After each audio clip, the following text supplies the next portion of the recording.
What's going on, everyone? This is ODC. It's me, and I'm back with another action figure review. This is my review of the Star Wars The Force Awakens Sidon, Ithano, and Quiggold. First Mate Quiggold.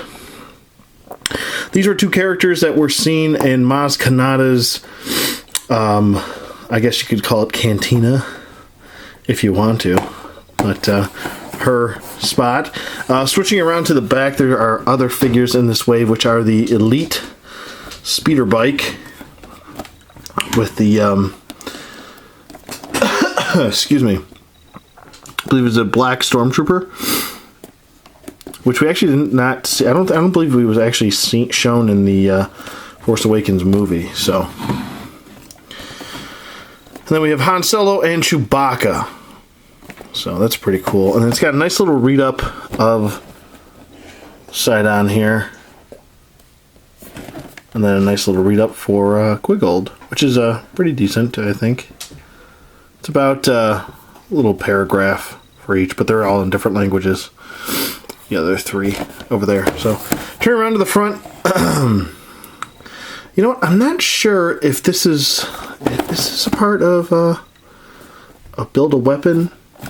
I'm not sure. I think it might be. But I digress. We're going to get both these guys out of packaging, and we'll take a closer look at them, and we'll be right back. Okay, and we're back with both figures out of packaging, and I have to say that I'm pretty impressed with the overall sculpt and paint applications on here. You can also actually find, let me just kind of pan up here.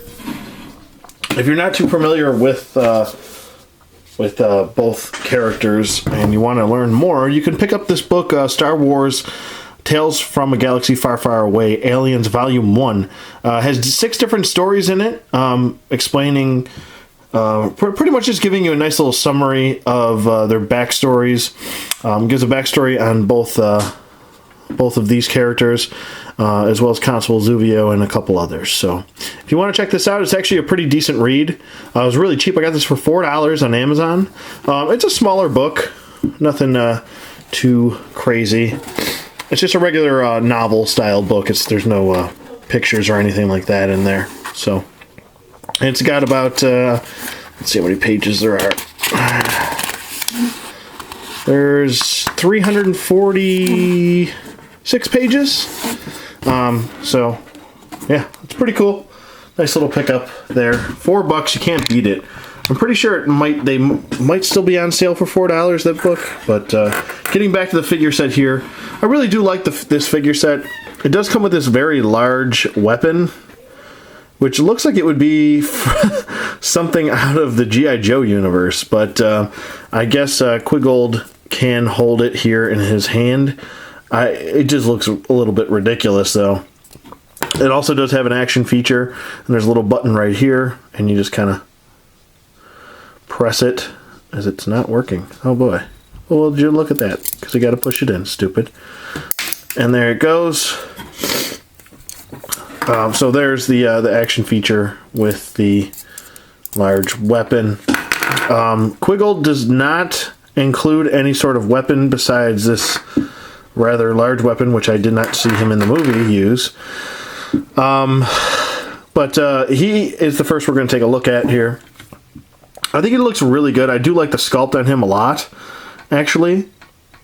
He did a really good job. I would love to get a 6-inch version of both of these characters, hopefully in the Black Series down the line.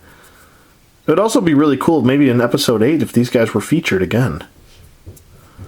That would be pretty cool. Also, love the peg leg here. Looks pretty sweet.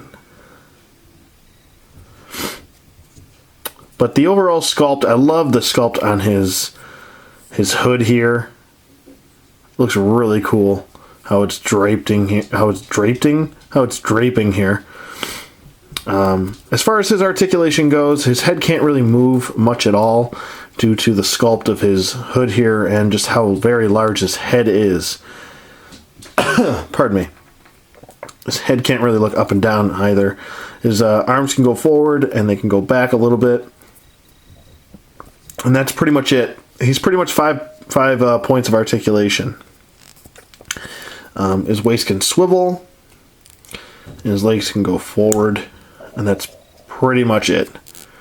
So, I mean, 1, 2, 3, 4, and 5 points of articulation. So at least he can swivel his waist, which is good.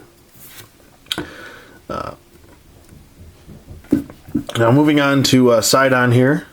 I think he looks awesome. I love his look. I believe he is the same species, also known as the Crimson Corsair. That's his nickname, by the way.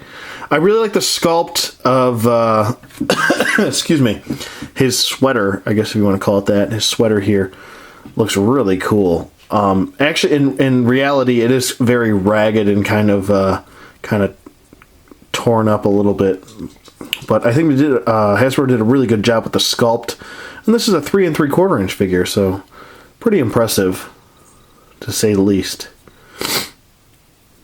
He does come with a sidearm, which is not removable, unfortunately. I wish it was, but it is not. It almost looks like it could be, but it's not just one sculpted piece there.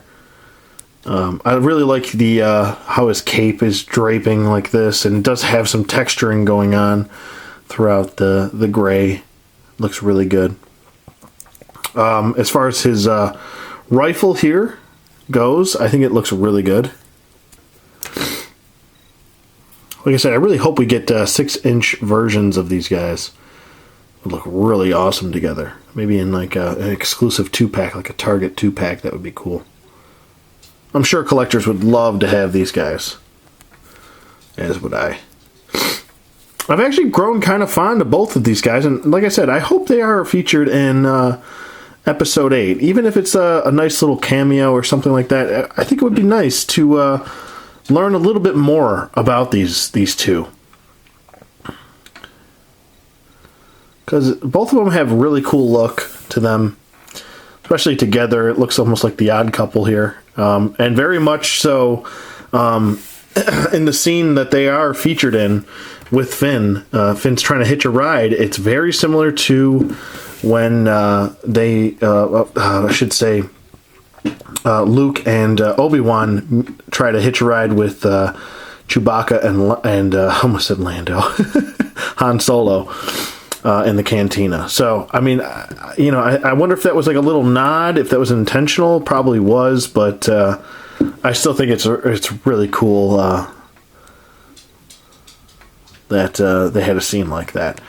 I really do like his boots here. Overall, I really like his look. I really dig this costume.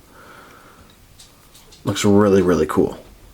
So, other than that, this is a solid 2-pack. I paid, what was it, $14 for these guys, and I think they're going for around $20. They're usually I think just over $10 each, but there was a sale on Amazon, so I just scooped them up for around, I think they were $14.85 with free Prime shipping. So can't beat it with that Prime shipping, man. That is just absolutely fantastic. Saves you so much money at the end of the day. It really does overall. But they're both really cool. Like I said, the paint apps on these guys are very well done, especially for a 3 3/4 inch figure. The sculpt is really well done on both. I think I almost like Quiggold a little bit better, but I like both. So, with that being said, I would definitely recommend this 2-pack, especially if you are a 3 3/4 inch fan or a collector. This is a solid set. I don't know if I would pass it up. I really don't. I would even pay the $20 price point. I really would. I think it's worth it.